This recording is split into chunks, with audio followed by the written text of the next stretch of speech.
Hey guys, welcome back to We Watch Movie. I'm Mike. I'm Onaga, the Dragon King. Ostaka. Mortal Kombat Deception. I'm Jay. This is another Patreon review. This one's for Jacob Cool. Cool whip. I think we did the same joke for his last review, but that's okay. If you guys want to get on our Patreon, the link's down below. We got all sorts of fun shit that we'll do for you.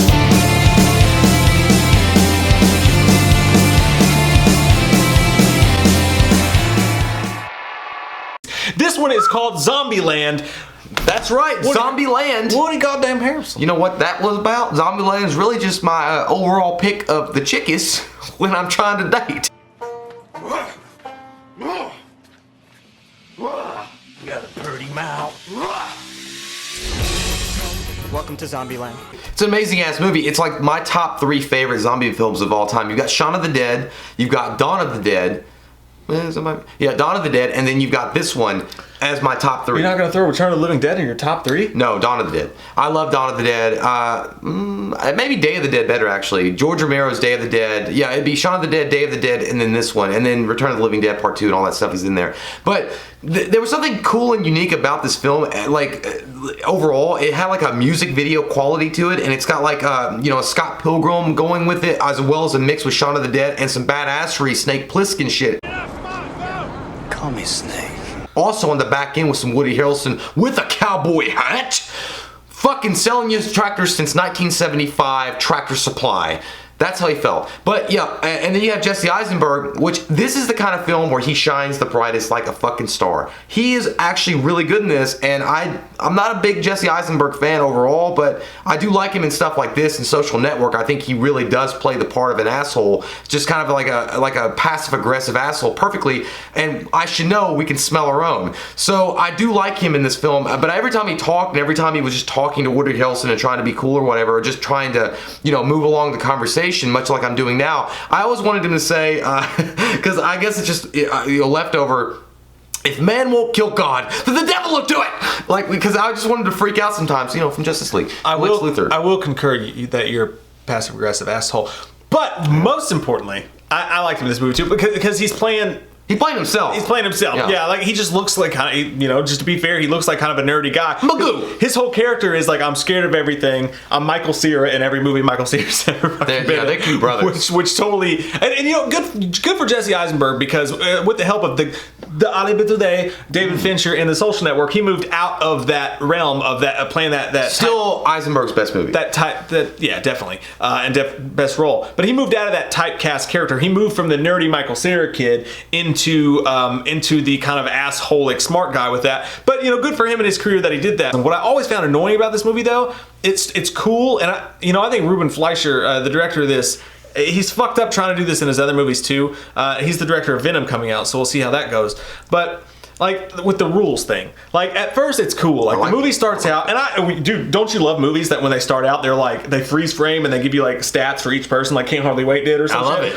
It's cool. It's like trying to pick my character on N64. It's like, okay, I'm gonna look at the stats and then I'm gonna compare them with the next one. It's great, and I like it when movies do that. But this kind of it fumbles it a little bit because it starts out with the rules and it's like rule number 1, cardio, and that's cool. But 5 fucking seconds later, it's like remember cardio, and like they keep trying to like force fucking shove those rules and like putting the words on the screen into the movie, and like half the time it works and half the time it doesn't. I don't know. Well, I think that was a joke. I think that was the joke part of it, because I think that as the rules went on, as like rule 37 or whatever, don't try to suck your own dick fucking on your way to the park kind of thing, like those are just made up in his own mind to stay alive during the zombie apocalypse. And I like that he updates them as he goes, and they're showcasing that kind of like Scott Pilgrim did in Scott Pilgrim versus the World, but it's almost like a live action comic book, because when the cardio scene what you're talking about, when he's in the gas station and he's running around, it's like cardio, because it's like they're just letting you know this is important, this is why fatties died first, is what he said in the very beginning of the film.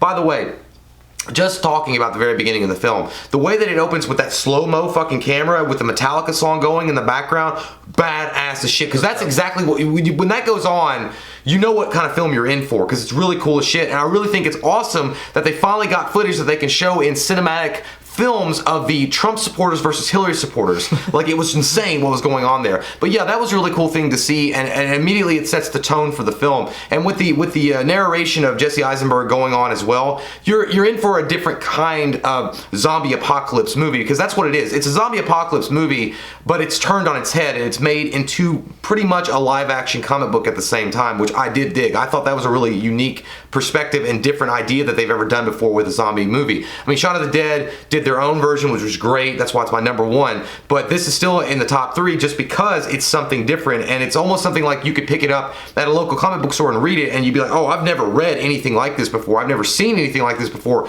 in the panel shots, and I think that's what they were doing really well with it. And plus, it had great casting. I don't think it belongs in the, for me, like, I like the movie. Like, what I'm going to say, keep contrasting off your points. It's going to make it sound like I don't. Why don't you keep arguing with me? I like the fucking movie, but it's not original. But to me, it just doesn't belong in that special category.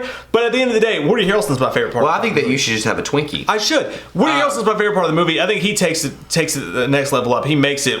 What's special about it comes to me from Woody Harrelson's character, because he doesn't give a fuck. He's badass. He's hilarious. He's his own, like, he's a very, very specific character. You know what I mean? Like, it's a well-made character. Woody Harrelson, his character in this, Tallahassee, is completely contained. Like, I mean, you could make a whole movie just with Woody Harrelson as Tallahassee and make an awesome-ass zombie movie with his kind of, like, doesn't give a shit attitude with how he's taking down the zombies and just kind of looking for the Twinkie, which I think having, like, something small and weird and kind of, you know, quirky like that as a main motivation for this character was really unique and different and cool as well. Time to nut up or shut up. I think they said he picked out his own wardrobe for this movie. That was like a big deal for him. He wanted to have a certain look for the character because he said that he thought he wanted people to know instantly what they were in for when they saw his character. Like, you would know exactly what kind of dude he was. And he said he had that hat and all that shit picked out for a reason. Like, when you see him on camera with the snakeskin jacket and the fucking, you know, the necklaces and the hat, you're like, that motherfucker either shops at Lowe's every Saturday and also has a lifetime membership to Tractor Supply, or he's a badass fucking motherfucking killer. You know what? All 4 of the main characters of this movie all felt like real people. They really did. Like Jesse Eisenberg's character, and they all had a little twinge of, like, actual backstory to him. Like, where Jesse Eisenberg's character was all fucked up. He liked to be alone. He had all his little quirks, but he even says in the voiceover, he's like, but even though I've never had a good relationship with my parents and I've always hated people, now that the zombie apocalypse has happened, I kind of miss them. And I kind of want to see my family. Right. Woody Harrelson, I love the whole thing about him thinking he was talking about his puppy the whole time dying, because that cool. shit was Yeah, funny. But then he find out it's his son, and he's like crying and shit. They're having fun with this in the sandbox way, to where you get to see the fun parts about it. Like, just, you can take whatever car you want off the road. You know, you can get whatever ammunition you want. Like GTA. You can fuck up a store, and then the quintessential awesome "the world is yours" moment is the Bill Murray scene, which is a fucking touch of gold. Speaking of, do you know that originally they were also going to get Patrick Swayze to do that part? Oh my god! They were gonna get literally. You guys can look this up. They were gonna get, the first choice they had was a zombified Patrick Swayze, and they were gonna recreate the entire ghost scene with the fucking thing. And then they also had considered Dwayne Johnson, and there was a few other celebrities on there, but Patrick Swayze as a zombified would have been fucking insane. That's great. But Bill Murray ultimately won out, and I mean, dude, they recreated the whole. He's like, I'll see you on the other side, Ray.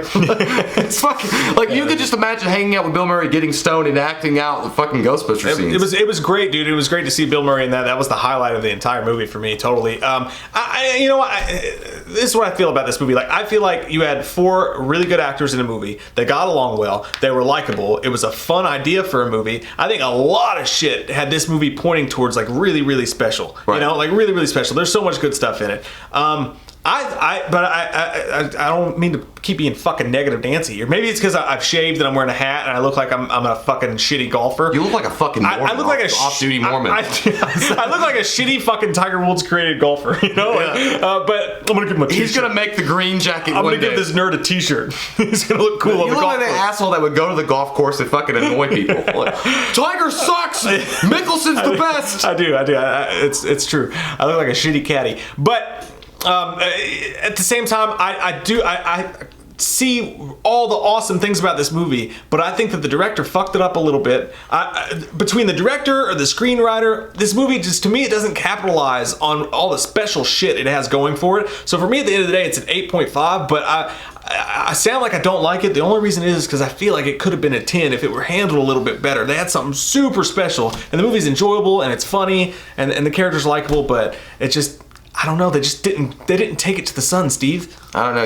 I feel like You gotta dunk that shit. I feel like I'm Emperor Palpatine's like, you have given it into your head, Mike. Yeah, but okay, well, I mean, you're giving it 8.5. I understand, like, some people are gonna like be a Gigantor fan of it or whatever, but they're not all gonna be Black Mantis on their reviews on the film. But you know, I don't know. There was something very unique about the characters, and there was something really cool about the relationships that they build, and how that is the main focus of the film. Even though there are some pretty cool scary parts in it, there's some great makeup effects, there's some cool ass action sequences, and it does have a GTA. What was the fuck? I can't remember. There's a zombie game that came out where you can build weapons and shit and kill Dead zombies. Alive? No, there's another. I can't remember. It's one of the first 360 games. It's one of the, yeah, it was one of those games, but it had all that stuff going for it and the elements, and I can't remember. It was a photographer that fucking took pictures. Yeah. Holy fuck. What was the name of that? Dead Rising. Thank you. So overall, I'm gonna give the movie a 9.5. There's not much I didn't like about it. The only thing I might have that I'll take away, and they'll say like negative for it, is that sometimes I feel like they could have explored more about maybe, I don't know, give it a little bit more character build. They gave as much as they could because they didn't want to focus all the fucking time on just these characters, and I'm glad they didn't, but maybe just a bit more of each character. So it's a small nitpick, but it's enough to give it a 9.5 rather than 10, but it's close. It's close to a 10. It's close to those magic titty mountains of Disney World that we all hear about. I love titty mountains. Comment down below with your all's thoughts. Jacob Cool, you're a badass dude. Thank you so much for everything that you do, man. Thank you all so much for everything you guys do. We love your fucking faces. If you're new to the channel, click that subscribe button and get some goddamn wham up in you fucking spit fuck. You little spit fuck.